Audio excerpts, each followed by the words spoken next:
Mwili ni adudu, mwili ni adudu, mwili ni adudu.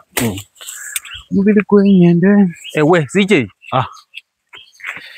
Mboko. Habari yako? Poa sana. Bwana, kwani siku gani yenye ulinunua ng'ombe? Kwani umekuwa ng'ombe siku hizi ndugu yangu? Ng'ombe zilinunua tu kitambo. Unajua umeanza mchezo kwa hiki jiji naenda kufanya jambo ambalo utapenda wewe kijana. Usikuwa hivyo mtu wangu ba. Si hata sijakuwa na nimekuwa na kuona kata nyasi kuanzia kitambo. Hapa nyasi unapeleka wapi na kwenu hata tu uchai nunua hata nini kifaranga peke yake. Hata mbuzi una peke yake, mbuzi kwa poma. Hii nyasi unapeleka. Nakwambia ng'ombe ziko nyumbani. Ng'ombe ziko nyumbani, mnunua ng'ombe ziko gani?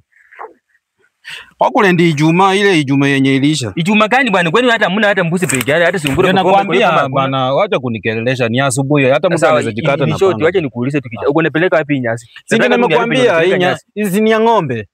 Alafu hizi ni barabara hata kama ni ya kwenye. Barabara gani? Kuna barabara ya serikali hapa kweli? Hii ni barabara ambayo inaenda kupoma yangu.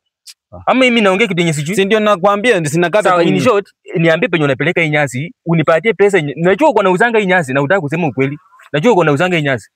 Na kama unajua hivyo situcheze chini basi alafu nikufikishe huko. At least napata maokoto kidogo bana kujimudu kimaisha. Na mbona unataka kusema ukweli sasa? Si unajua lazima nijimudu kimaisha mtu wangu masa. Nakujua. Hebu nini bwana? Akatakata haraka na umalize ndio tukaone hiyo pesa.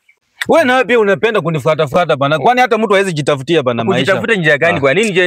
Nini ya serikali? Hii ni asubuhi bwana, hata Mungu anyalana anaweza jikata na panga bwana. In short leta pesa bwana. Sitaki maneno mingi. Ndio nasema ungeongea tu unataka do hivyo tu. Mimi nauzanga kanyasi at least ndio napata unga na tumazio. Ni hivi ndio nimetaka. Kata nyasi maliza wewe unipatie hata kama ni shilingi 50 full stop. Sitaki hizi ndio 50 ndio nauza kwa hii gunia. Naona kwende na 50 chose. Wewe bwana acha mchezo bwana. Hii pesa nyume umekuwa unakula nini kuanzia zamani umekuwa unapeleka wapi?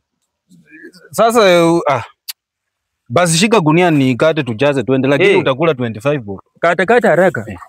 Lakini unapenda kufuatilia tu maisha ya watu. Si hata kufuatilia bwana, kuchua. Nakuelewa vizuri sana, sije nakujua vizuri. Na ningekuwa mwizi je? Sijasema wewe ni mwizi. As long as kwanza utakuwa na kata tu ukinipatia pesa, kata tu yote haina shida. Na sasa kwa 50 basi tunagawana katikati. Katikati vitu gani? Ndio. Ram. Harakisha bwana. Ulikosea wapi CJ?